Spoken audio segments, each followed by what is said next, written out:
All right, master bathroom of the Camas log cabin. Next week, some other trades are starting here. I've been alone here basically for 7 weeks.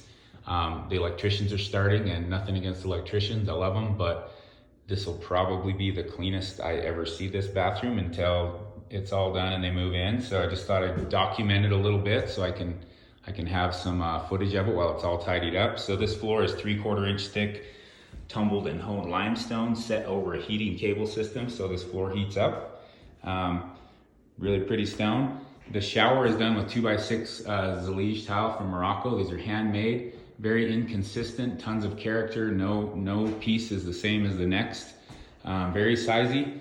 This shower was especially challenging for me because my clients wanted this 3/4 inch thick horizontal grout line detail. It's something I had never done.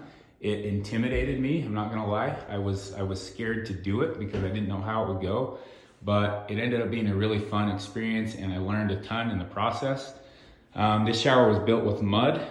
We floated the walls to very specific thicknesses in every area so that we could achieve full tiles wherever possible. So we've got full tiles here, full tile here. We got full tiles at the floor and at the top of this wall. Full tiles on this corner, full tile here, full tile there, full tile here, full tile here and here.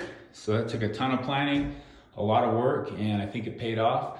Might be something that nobody else ever notices except me, but I enjoyed the challenge. So these are all mitered on that ledge. We also bumped out the studs before floating to give us a really girthy, thick mitered return detail. It's something that I had suggested to the clients and they liked the idea and I think it paid off. Tons of angle cuts along that ceiling.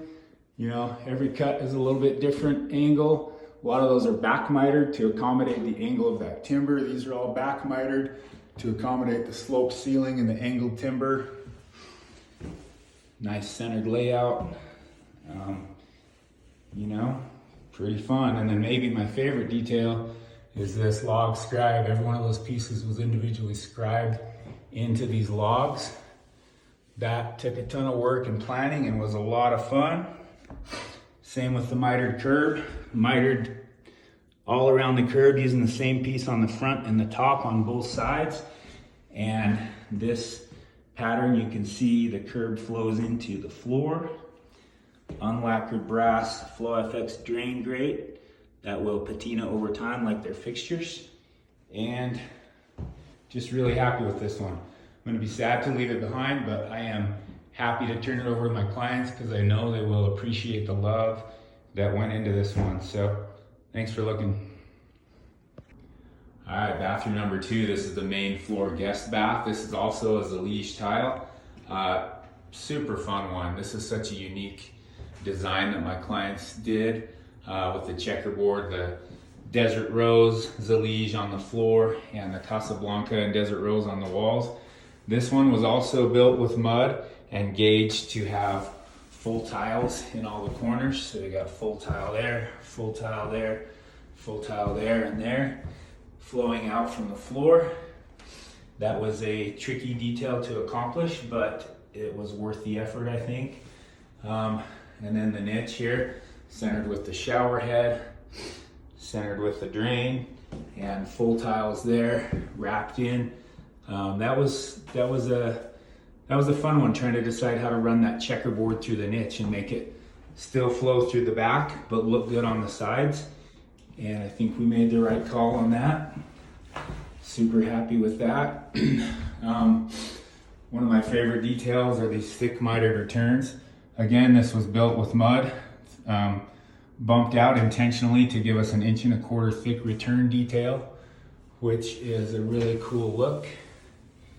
And mitered up and over the curb just like the upstairs with the matching tiles on the front and top. Unlacquered brass drain grate. Lots of fun symmetry in this one. And this floor is a handmade terracotta tile from Mexico with a dark stain on it. You can see it's very rustic. It's got a lot of size variation, not very flat, just a ton of character. So that was fun to do. We used flex colored grout on that one. So yeah, really happy with the way this one turned out. This floor is also heated. Super unique, mildly challenging, ton of fun. Really, really love this one. Put a lot of love into it.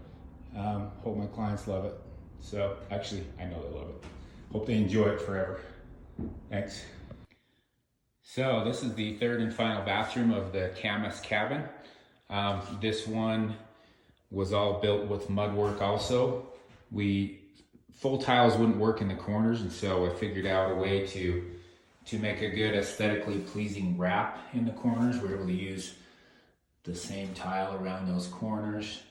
I really like that detail. This one also got mudded out thick for the mitered returns, which I'm a big fan of.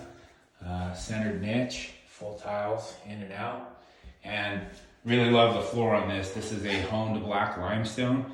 The shower floor was cut down from these bigger tiles after I accidentally, well, I didn't do it on accident. I laid the green Zellige tiles on the shower floor.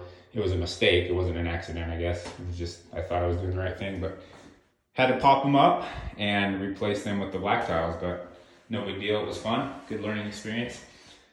This one's all grouted and done, and I forgot to mention the mitered curve. This is limestone mitered up and over the curve, and you can see how the floor pattern runs into the shower and also up the walls in both directions. So that was a little bit of planning. Yeah, this is a heated floor also. I'm done. I'm gonna cover this floor and this job is over for me for now. I'll be back in a few months to do a backsplash, but really, really like the color scheme on this one. Such a good time for me here. I love this job. I'm very grateful for my clients, and I'm happy to be moving on. So hope you guys enjoyed it. Thanks for looking.